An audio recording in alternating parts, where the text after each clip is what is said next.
Selon vous, est-ce que l'être humain peut disposer de son corps dans le cadre de l'avortement? Alors c'est une question fort difficile qui a animé les êtres humains depuis qu'ils existent sans doute. Je suis pour je ne dis pas que l'avortement puisse être un traumatisme, évidemment, mais en fait, ce sont des questions qui me semblent tellement évidentes que j'ai encore du mal à les légitimer, mais j'entends qu'elles ne le sont plus pour certains, qu'elles ne sont plus devenues évidentes. Pour la clause de conscience, est-ce que vous avez un avis dessus? La clause de conscience, c'est le pouvoir du médecin de dire je veux pas. Là, c'est à la femme effectivement, de disposer de son corps. Alors c'est une question très sérieuse, très importante que vous posez. Pour moi, oui, et jusqu'à une certaine limite. C'est-à-dire, je pense que tel que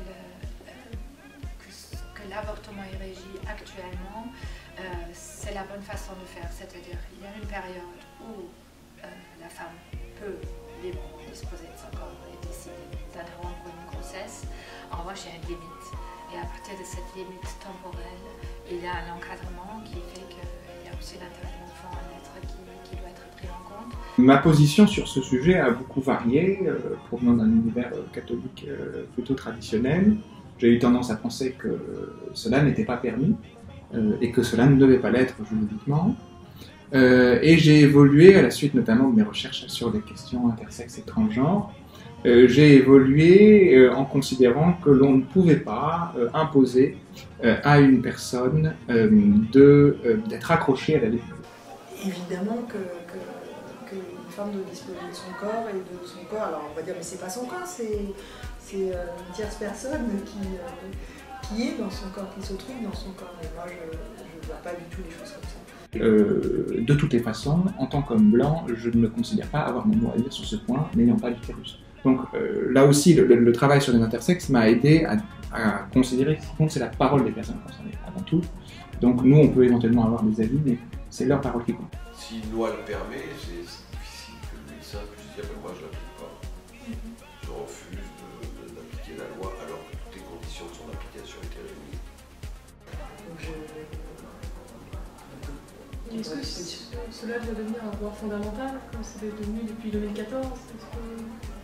C'est quand même fondamental, c'est-à-dire on aborde déjà, il y a des dates, on s'est entendu sur des périodes pendant lesquelles c'était possible et d'autres au-delà desquelles ça devient impossible, mais c'est déjà dans le cadre de la loi un droit. Si on remplit les conditions pour procéder à un avortement, on y a droit.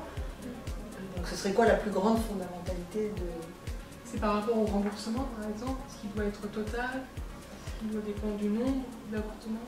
Il est effectué le remboursement. Oui, mais ça je vais dire, est-ce qu'il faut être favorable à un remboursement total ou partiel? Oui. Pour moi, pour moi l'avortement, c'est un droit fondamental. Enfin, c'est un droit fondamental, oui. Je me pose souvent sur des questions, mais ça me semble évident. Donc ça m'a toujours un peu choqué. C'est de la résistance, je trouve, à un phénomène, à une évolution de la société et du droit qui ne me paraît pas relever du pouvoir du médecin. Personnel, pour moi, ça aurait été totalement inconcevable d'avorter. Mais je suis néanmoins un défenseur farouche de l'avortement, par conviction, même si pour moi, ce n'aurait pas été une option. Certains couples ont recours à la gestation pour autrui. Est-ce que vous pensez qu'il faut condamner cette pratique, ou du moins ne pas reconnaître les enfants nés issus de... Condamnée, elle est déjà condamnée. Pour l'instant, on est encore dans un système où on interdit d'avoir recours à la gestation pour autrui. La question, c'est effectivement quand ils vont le faire à l'étranger, qu'est-ce qu'on fait quand on a cet enfant qui revient dans les bras de ses parents en intention, qu'est-ce qu'on en fait? Je me suis longtemps dit, mais ça c'est comme européen dans une société où les choses se passent pas trop mal, que après tout, ça pouvait être un acte assez beau pour une femme de mettre son corps au service d'un couple pour porter un enfant avec évidemment des conditions relatives à la gratuité du geste, etc. Entre deux sœurs, entre deux.